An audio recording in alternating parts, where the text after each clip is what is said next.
Hey everyone, it's Stacey Luces. Welcome to Beyond the Quo. Today is going to be a little bit different. So, one of the workshops that I'm running for clients and the Chamber of Commerce and a couple of leadership groups around South Florida and virtually has been around the topic of leadership strategies across different generations. And one would ask, who cares? And I will tell you that I just came out of delivering that workshop again. And it has been every time I do the workshop, every time I interact with different leaders in different industries, in different generations, it really, I always learn something.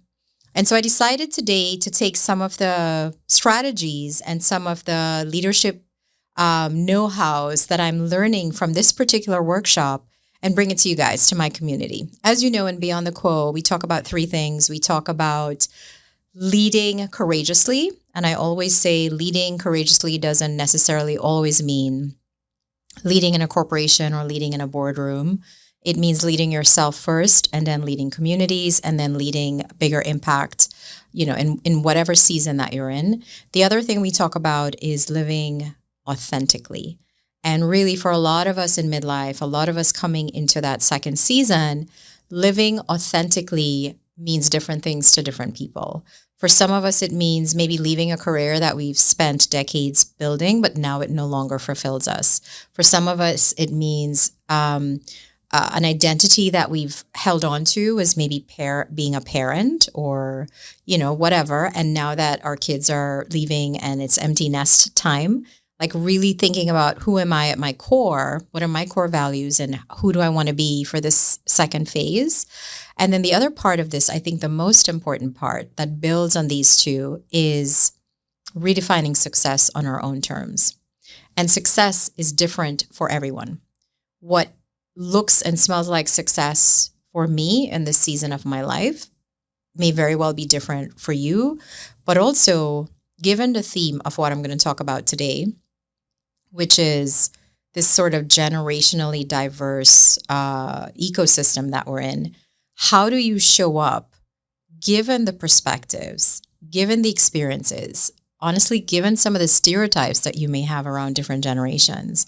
And then how can we distill from that things that make us better, stronger, wiser?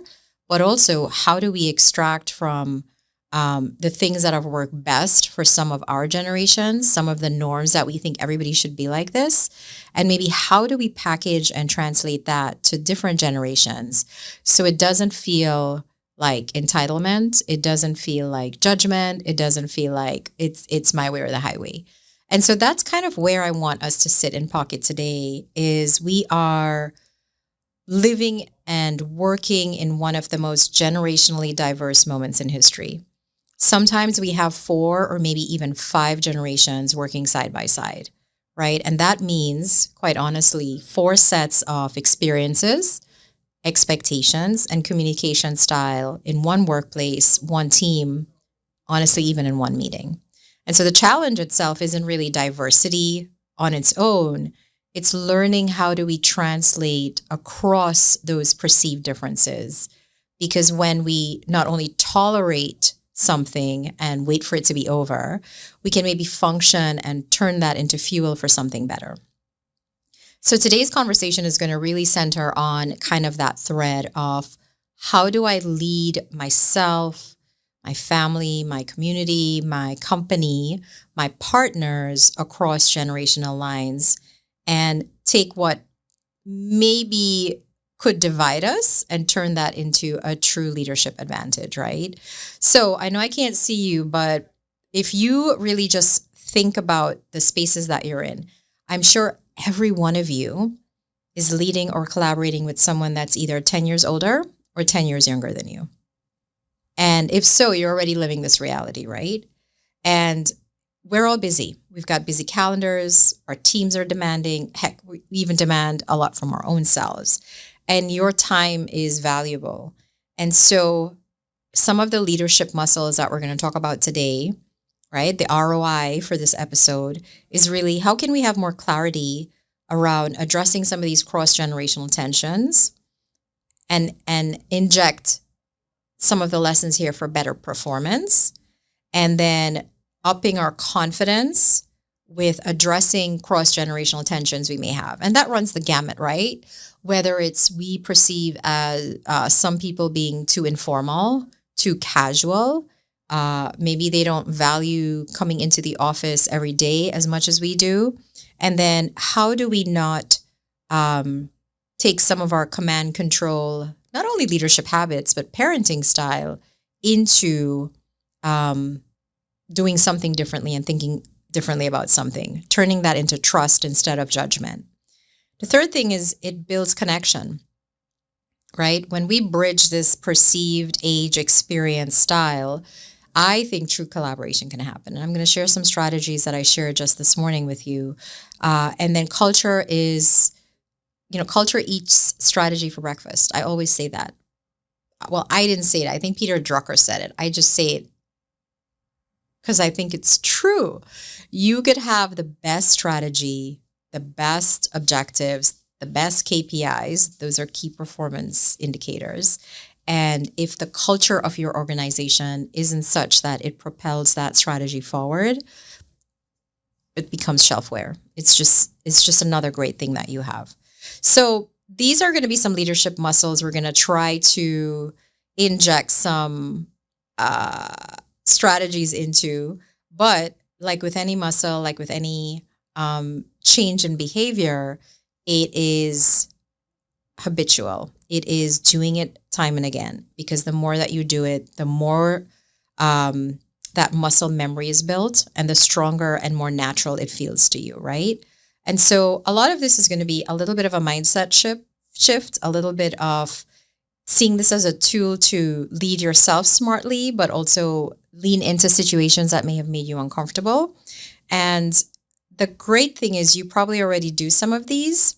You just don't know how to use them in a deliberative fashion.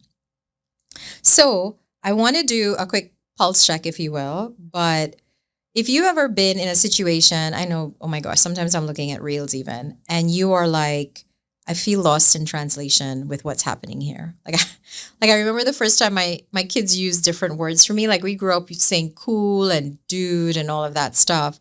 And now suddenly it's Riz. Oh my God, Riz is probably obsolete as we speak.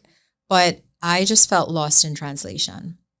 And if we think about how that translates into the workplace or into our communities, it's probably even bigger and more wild than we imagine. And if you've ever sat in a conversation, in a meeting, watched an ad, delivered something that landed flat and thought, why can't they just insert your judgment there? Then we're in the same boat, right? And these are proof that generational dynamics isn't a theory. It's really in our day-to-day interactions, not only with each other. Sometimes if we have partners that were born in different generations, or our children certainly, or our aging and ailing parents, or our customers, or, multinational firms, that even gets more complex. So you can't lead what you don't understand. And part of it is we want to take a moment today and pause to notice, what does that feel like? So a couple of things here, right?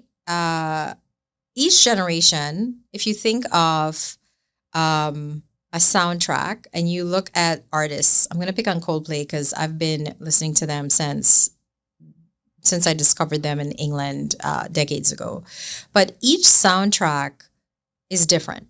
And it's different because maybe generationally things have changed, whether it's technology, whether it's cultural shifts, and their experiences led them to create artistry, music, things that met the time where it was. And so a big part of each generation's blueprint, if you will, their album, their signature album, is that they have also been shaped by experiences, things, elements that make them who they were. I'll do a little bit, and some of this may sound stereotypical, and I think the goal here is not to perceive this as judgment, but just to perceive it as, oh, interesting, never thought of it that way. Let's file that away. So boomers, born in the post-war years, stability and growth, they've built loyalty through tenure, Hard work and perseverance are the ultimate currency, and they lead with commitment and value respect. Gen X. I'm in Gen X, but I'm a later Gen X. We call this the bridge generation, right? We've learned independence super early. Latchkey kids was a term they coined for us.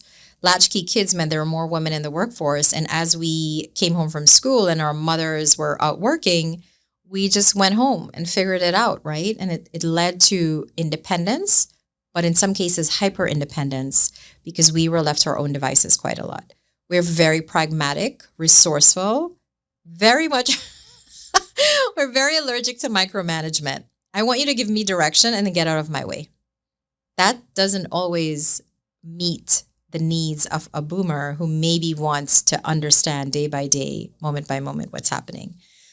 I'll touch on millennials for a little bit. They entered work during a lot of disruptions, right? Recessions, rapid tech change, redefined values, right? They crave purpose, feedback, and impact. They're collaborative and deeply mission driven. I mentioned I'm on the cusp of Gen X. So for me, I see myself as both that and millennial, looking and feeling. So it's this awkward in between space that they even have, I think, words for that too, but I won't get into it. And then we've got the Gen Zs, right? My son's an alpha. He would be so amused that I didn't call him out, but I'm just talking about maybe the more predominant generations in the workplace right now. So Gen Z, digital natives, right?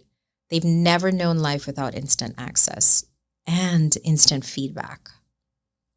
I mean, they post something and immediately you know if it lands by likes or clicks, or you know if it doesn't. They value transparency, flexibility, and inclusion.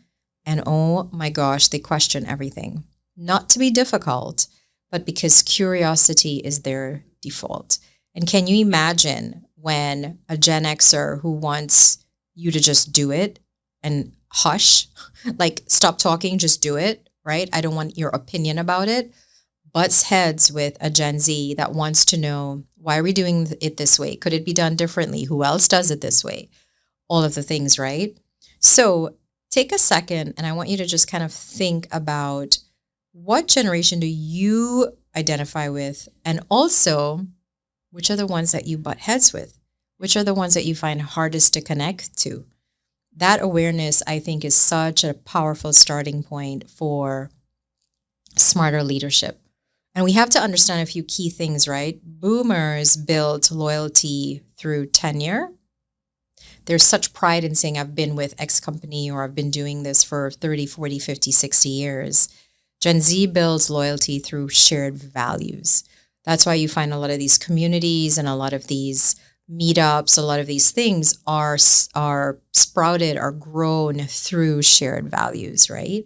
So a leader's job, I believe, us as leaders, all of us, is to honor both. Where are the intersections? What are things that I can flex my style with, but not my core values around, right? Like that's really the important part.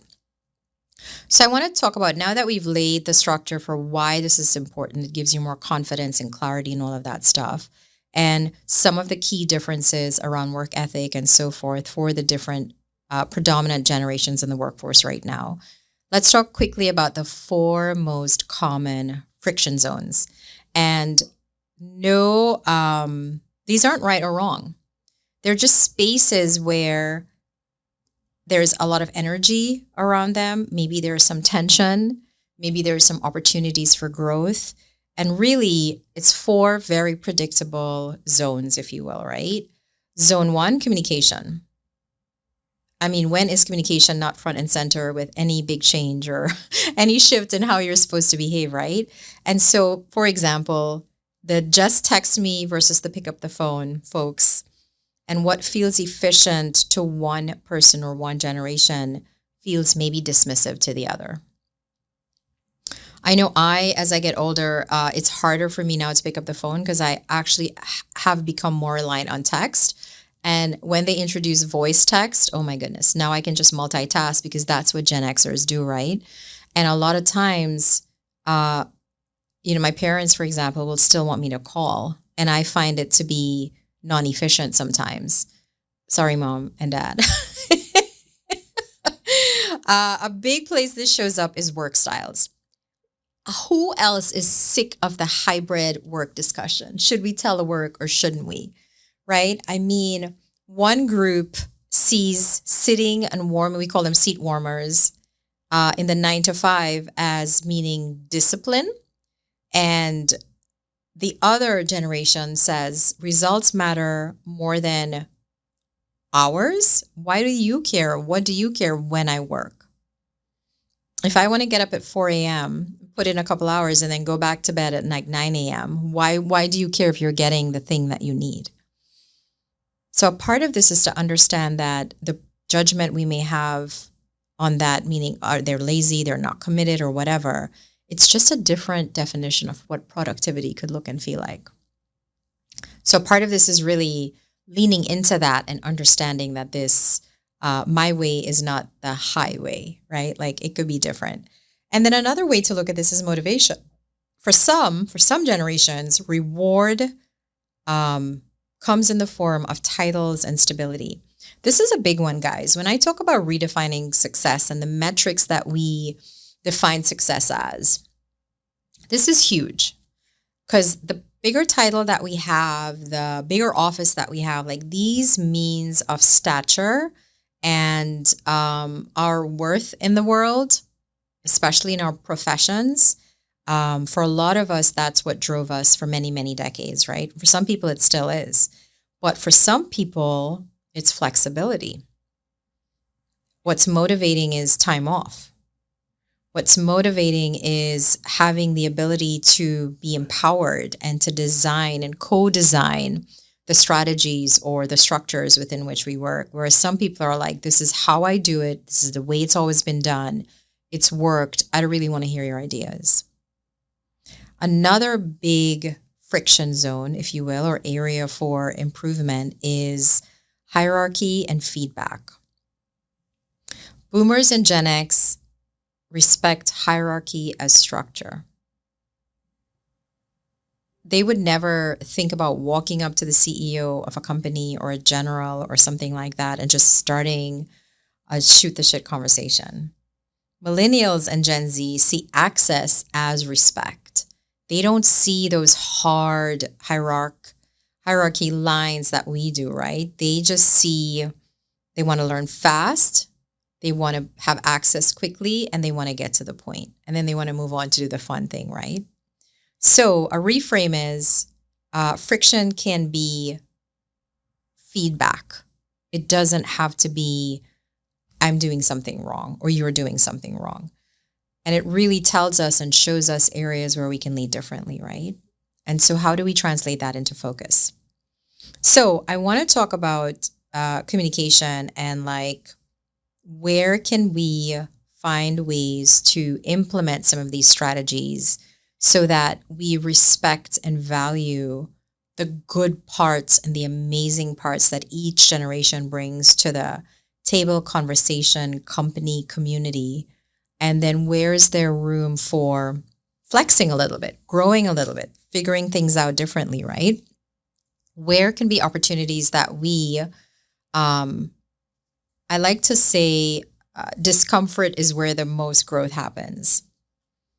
Nobody really wants to be uncomfortable. And our brain wants to keep us as safe, happy, and comfortable as ever, right? So let's talk about some tools that you can use. And not all of these are going to work for you, right? But I want to say that there are a couple of ways that this can help you. One, if you have awareness now that these things can impact you, you can then pay attention to what drives each person, what drives each generation, where the pitfalls are, if you will. You want to talk about adaptability, being agile, especially in today's culture where the digital age, things change as we speak, especially in the age of AI. How can you be agile and flexible and use it as strategic intelligence? Yes, your way may have worked. It may still work, but is there room to strategically flex? Is there room to take into consideration a different way of doing things where you can hold your standard, right? But you can adapt your approach. And quite honestly, I think I've seen this work. I've done it myself. You get more buy-in, better results. This is a funny example, but I'll use it. It has nothing to do with work, but it has to do with awareness and adaptability, right? And communication. My son hates to do his homework, and he loves his PS5. I mean, he's a teenage boy. Like, yes. And so we had a rule in place when he was younger that there would be no PS5 during the week. It would be just homework, relaxation, maybe watch a little bit of TV, but no gaming. And what I didn't understand, and my husband did, was that gaming and his virtual friends, who I didn't see as real friends to some extent, I was just like, those are just some people that you play a game with. But this was his community. And he had built this community, and these actually in his mind were his friends, and they are his friends. I shouldn't have said it like that. But especially during the pandemic, so 2020, 2021, when some of us couldn't go outside and all of that stuff, he curated this community, and these literally were the people that he spent those growth years with. So they really were his people. And by me being inflexible, that no gaming, it's a distraction on the weekdays, he felt like he was missing out on something, that he didn't have that connection. And that connection was actually powerful in his life because it gave him an outlet. He could tell jokes, he could interact, feel connected, and then maybe revert back to doing homework for a couple hours a day. So all that to say, we implemented a new sort of, we test drove it where he would get the PS5 for an hour and a half during the weekdays, but he also had to balance it with homework. I will tell you that was transformative in the sense of he was so much more happier. And so that adaptability, because now that we had awareness of why his, in my opinion, gamer friends who weren't real, but in hindsight, they were actually his community that he had built and grown with. And they were very real to him because really that's that generation. We had to understand what tools and communicate what tools would work, our expectations, and then try different things. And so I'm not saying that's your strategy for your employees. I'm just saying that it created a deeper connection with us, right? It showed that we respected where he was. And I feel if we can find ways to implement and use some of these in the workplace and show how their needs and their values we can meet at some point that feels good, that's how we get the mission and have a shared mission and connect. And that's where innovation happens, in my belief. Right. That when we feel like we belong and we are trusted and our voice matters, that's where true collaboration happens. That's where true innovation happens. And I think that when you work these strategies, like I said, time and again, muscle memory builds, you lead smarter, you are more consistent. And a lot of times, as we know, smart leadership isn't about knowing everything because we can never know everything. It's about knowing how to adjust. It's about knowing how to be nimble. I'll use the word resiliency, right? So a few examples of how to do this tactically. And again, not all of these are going to work for you. So a tactical thing is for smarter leadership, but also you could do this at home, is do a work style preference survey.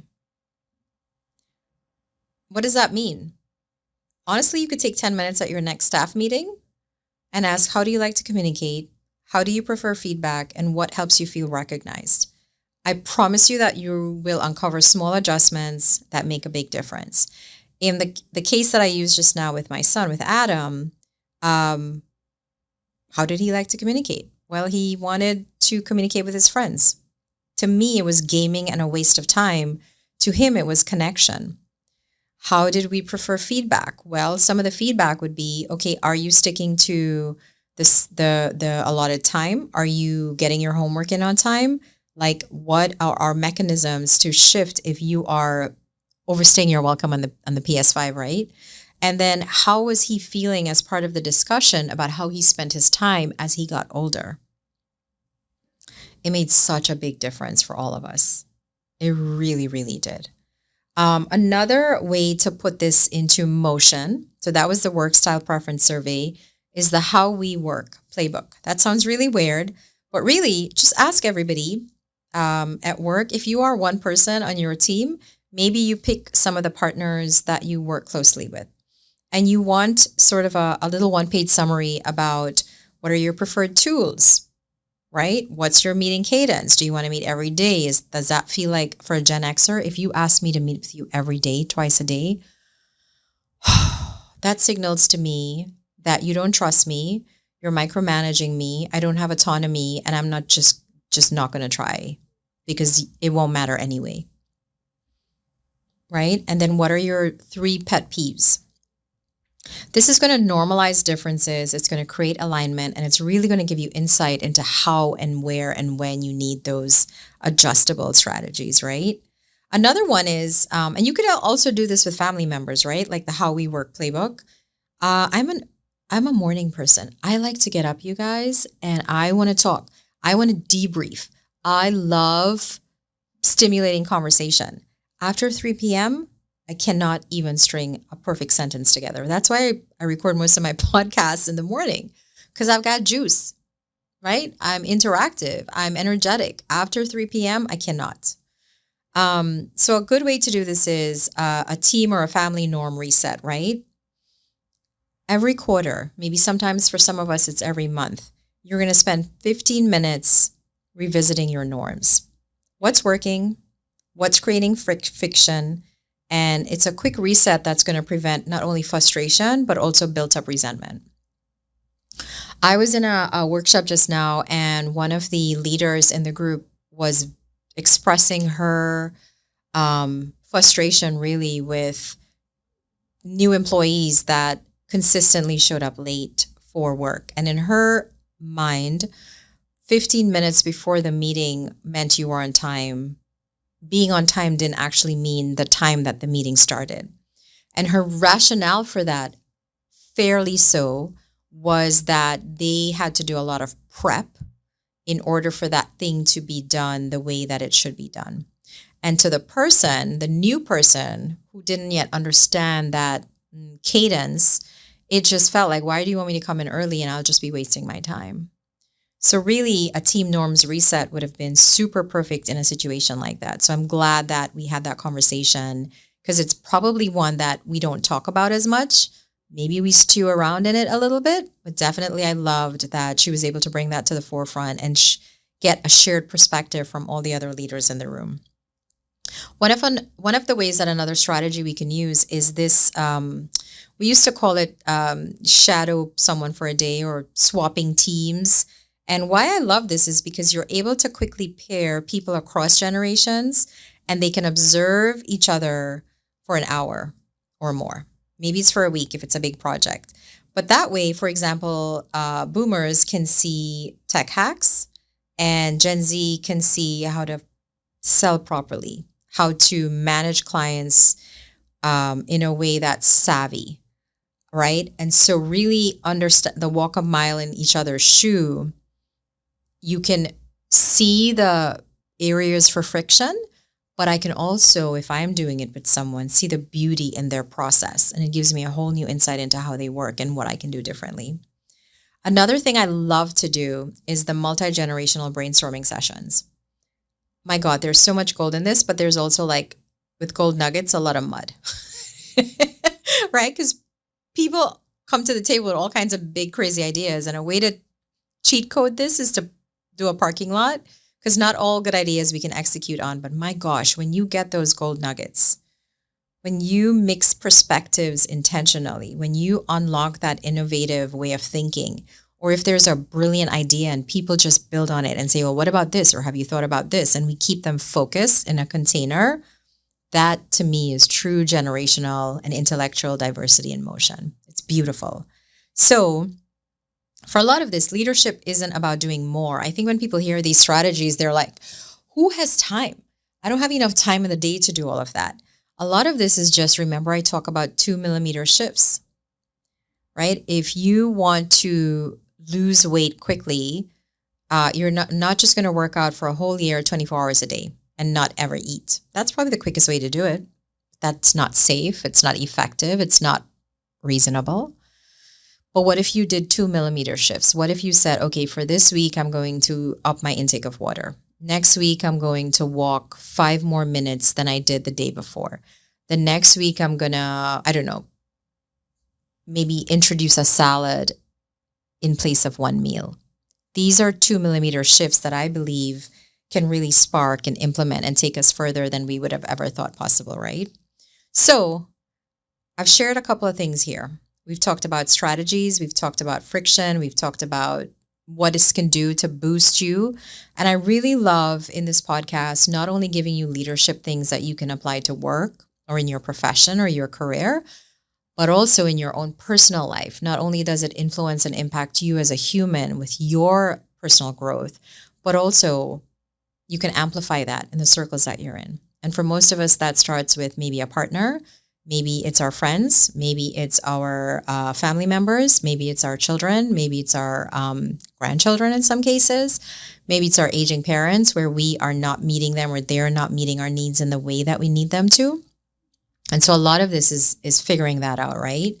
So I want to challenge you today for a 7-day kind of leadership reset, if you will, building on all of these simple but powerful tools. Identify one friction point in your team. And today I jokingly, when I delivered this workshop, I was like, if you are a team of one, be a team of one. Whether it's communication or feedback, pick one thing that you want to focus on that is a point of friction. For me, a big one is I really tell myself that I don't like sales. I don't like to pick up the phone and talk about that, yet it's a big part of the work that we do. Number 2, choose from one of those levers or strategies we discussed. Is it you need awareness? Is it you need to be more adaptable? Is it you need to up your communication? Is it the connection or the collaboration? And apply it to the situation that you've identified. Next, I want you to schedule one meaningful conversation. I'm not asking you to sit in front of the mirror and talk to yourself unless that floats your boat.